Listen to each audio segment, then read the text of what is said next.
Hey guys, Monster here, and I thought I'd bring you a cool little video of what I like to call my go bag. This is not my EDC bag, this is stretching my EDC bag. Pretty much everything that's in my EDC bag is in here for the most part. Not everything is identical, but for the most part it mirrors it a little bit. The items in here might be just a little bit watered down from what's in my EDC bag because I carry my EDC bag a lot more than I do this. So my EDC bag is just a little bit more stocked when it comes to medical supplies, things like that. My purpose for this, just a disclaimer, this video is going to be quite a bit longer than my normal videos. It's going to be a lot of talking, so if that's not your thing, don't watch the video. I've had people comment before saying that my videos are too long, that I talk too much. Well, I don't know what you expect the video to be, so if you don't like it, you don't have to watch it. That's fine with me, but I feel like it's a good piece of information. I do plan on upgrading this bag. I love this bag very much. This is my 511 Rush 12. It's been my EDC bag for a long time. I scaled down my EDC bag, but I need to scale this up, so I might go back to this as my EDC bag once I make my go bag a little bit bigger. In this bag, there's not a lot of survival bushcraft items, and the reason for that is I rely heavily on my vehicle for bug out situations, because I haven't really explained this before. I don't like giving too much about my personal life, but I figured someone who's a prepper and who's a Second Amendment supporter and things like that, I feel like people with disabilities isn't talked about enough in the community, what to do when you have somebody with a person with disabilities, and my wife is in a wheelchair most of the time. So for that, I have to kind of work around that. She has her own go bag, things like that. But I rely heavily on the vehicle if we were to have to bug out, and because she is disabled, physically disabled, we have to rely more on a bug in situation. But this bag is more if I go out for the day, even if me and my wife go out for the day. Again, we go to a lot of flea markets, a lot of gun shows that are hour, 2, 3, 4 hours away. I can carry this, and this is kind of a get home bag, but it's more of a go bag. I can grab it real quick and go. I can leave my EDC bag behind. I really don't want to, but if I have to, I can. A lot of the water purification, food, physical water, I carry bottled water in my vehicle. I got a really cool chest kind of thing at Walmart. It was like 18 bucks that I keep like a tarp, a complete extra set of work clothes for me, a complete extra set of full clothes for me. My wife has her own go bag with her own feminine products and clothes and whatnot, so she worries about all that. I worry about all my stuff, but in the car I keep all that, keep extra ammunition for various different firearms and calibers. So this is more of just kind of like just to get me home or to my vehicle, or whatever the case is, get me to a buddy's house that I know is a lot more prepared than I am. So that's what this is. This is my go bag. This is not my EDC bag. What you see in here I do not carry every day. This does not go with me to work. This does not go with me if I'm running down to the store. My EDC bag does. My EDC bag is attached to me no matter what bag it is, no matter I take something out, put something in. If it's labeled my EDC bag, it goes with me everywhere. If I get in a friend's vehicle, it goes with me. It doesn't matter. But let's get into the bag because I'm ranting just a little too much. You can see I have some morale patches. I do have some trauma stuff in here, some medical stuff. I'm a big believer in don't carry what you don't know how to use. So if you don't know how to use a tourniquet, don't carry a tourniquet. You don't know how to use medical shears, don't carry medical shears. I actually need to get a pair of medical shears for this bag. I just haven't gotten around to it. This is a belt keeper, key keeper that was on my duty belt. I kind of switched those out. You will see a duty belt video coming up. I'm trying to get my buddy Dystopian Defense, who also works in law enforcement, to do video with me. Both our schedules are kind of getting pretty hectic as the pandemic coronavirus thing is starting to lift here in Pennsylvania, northeastern Pennsylvania. The restrictions are starting to lessen. So it's going to be a lot more hectic for our schedules. So I'm trying to get the videos out. I'm trying to get him involved with some videos. It's just very difficult right now. But anyways, I just have this on here just in case I have to hang my keys, whatever. Just some really heavy duty split rings that actually came with the new key holders for my duty belt. I carry some tick spray, some repel tick spray. Stuff is a godsend here in northeastern Pennsylvania. We have a really bad tick problem. I imagine there's a tick problem all throughout the country, but it seems to be really bad here in northeastern Pennsylvania. So, getting into the first compartment, I do carry some trauma stuff. Cat Tourniquet Gen 7 for one-handed deployment. I have been rocking the Recon Medical, tourniquets. They seem like they're about half the price, but they seem like they're just a little bit better quality, and they have aluminum windlasses, which for whatever reason I like them a lot more, and they're a lot cheaper, and I've seen some really, really good reviews on them. So I think I'm going to be switching to those, but there's no reason to get rid of this. These are expensive, and it does work. Some quick clot, gauze bandage, Israeli bandage, and all of what you just saw is in my EDC bag, plus more. Like I have chest seals, decompression needles, things like that in my actual EDC bag. Carry some batteries, just some AA batteries. That's usually what I run is AA batteries. I have an extra optic battery for my AR-15. No, my AR-15 is not in this bag, but I have it in there just because it doesn't weigh anything, and why not? In there, I carry, for fire starting, I carry 2 Bic lighters because they're amazing. You know, you really can't go wrong with Bic lighters, and 2 is 1, 1 is none. 3 is amazing, but I don't carry 3 in here. Carry some charging cables. This is a micro USB. I do have a USB-C for my phones, and I do have a battery bank,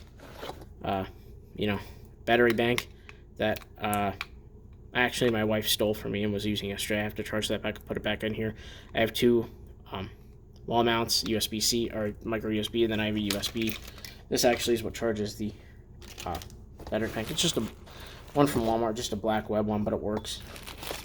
Small little boo-boo kit with some triple antibiotic. I need to throw some hydrocortisone in here because I am really prone to mosquito bites. Again, a really bad problem here in northeastern Pennsylvania. Little pill fob.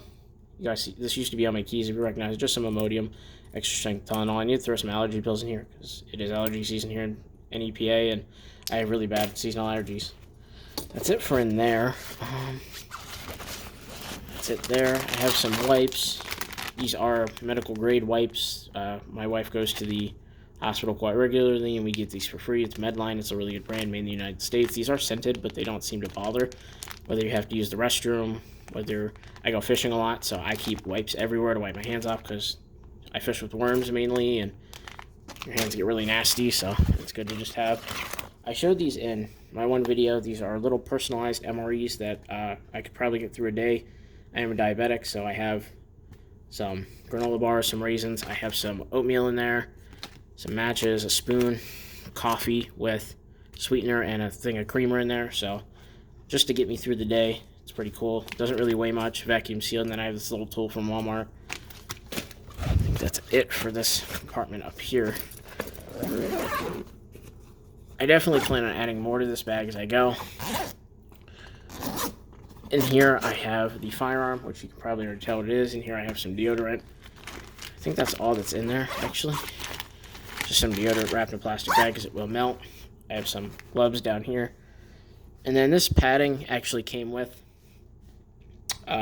my Savior equipment bag from my AR-15. I really wasn't using it, so I put it in here. And as you guys can see what firearm it is, I did end up going with the Scorpion Evo 3 pistol with the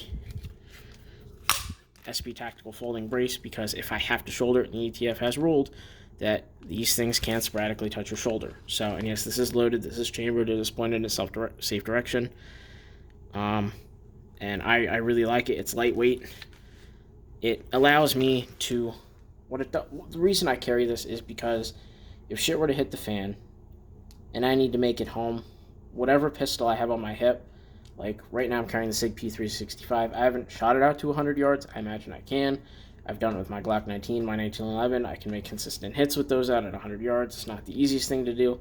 It's actually very difficult. You have to become very proficient, which I'm not the most proficient, but I can do it if I need to. But this, with the 7.5-inch barrel, allows me to make 100-yard shots more consistently than whatever I'm carrying on my hip, and that's why I have this.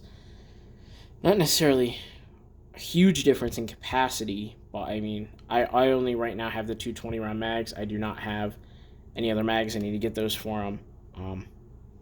So, other than that, I have an angled foregrip on here and the SP Tactical Brace, which, again, makes it very easy to reach out to 100 yards with that brace, whether you shoulder it or not.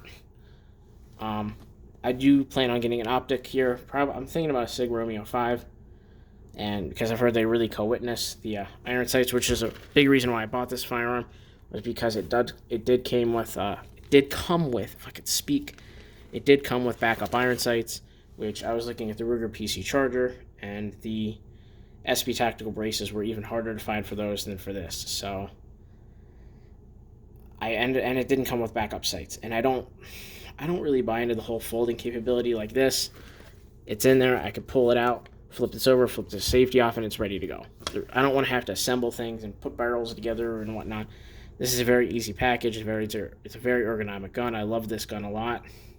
I have not shot it yet, but I plan on taking it out to the range here in a couple weeks. I really would like to get the 35 round mags. I think it fits really good in the bag with the 20 round mags. Right now I'm just running some Winchester hollow points in it. That's the same thing I'm running in with the other mag. So, to press this, it's stiff because it's still new. So, I put that over here.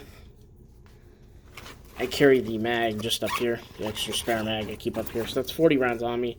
I keep about 100, 200 rounds of 9mm in the car, the same stuff, the Winchester, because it's, for a while there, it was really cheap at Walmart. It was like $12 for 50 rounds or something like that. It was really, really cheap. Up here, just same old hand sanitizer thing I've had for a while with homemade hand sanitizer. A lot of people gripe on homemade hand sanitizer. If you're gonna send me name brand Purell, then don't bitch. So, but the friendly Swede Paracord bracelet, this one was too big, so I ended up buying another one, and instead of returning it because I thought it was really well made, I just threw it on here just to have some paracord. But other than that, guys, I mean, that's pretty much it. Oh no, it's not. I forgot one more thing. I do plan on throwing a backup flashlight in here and a backup pocket knife, but right now this will do. If I do need a bushcraft knife, I got the SE6, of course, in green. Of course, you guys saw, I don't know if you've noticed, I haven't seen these too often in green, but this is the light is kind of shitty. Let's see if I can turn on the flash. It's not letting me. That's all right. But it's pretty nice. It's a nice OD green. I haven't seen these really in OD green. The guy I bought it from even said they really a little hard to come by in the OD green color, which is a huge reason why I bought it.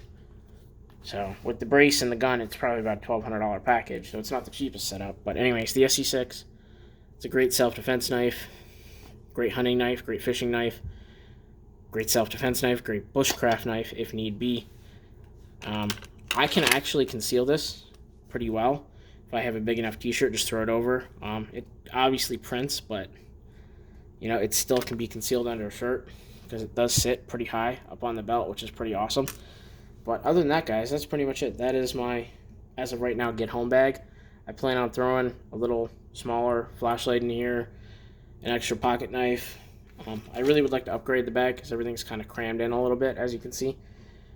But what I'm thinking about is making my EDC bag, getting rid of all this stuff, making my EDC bag a bigger bag, and just popping this in and out when I need to. But I'm not too sure if I want to do that. I'm still kind of back and forth on what I want to do. Other than that, guys, that is my, as of right now, 2020 pandemic, riot, looting, go bag. I feel like I am very well armed. I definitely need to carry more ammo in the bag. I definitely need to carry a couple more mags. That's a work in progress. I might go up this weekend, pick up a couple mags from a local gun shop if they have them. But other than that, guys, that's it. Stay safe out there. Wash your hands. Stay pewed. Stay bladed. Stay free.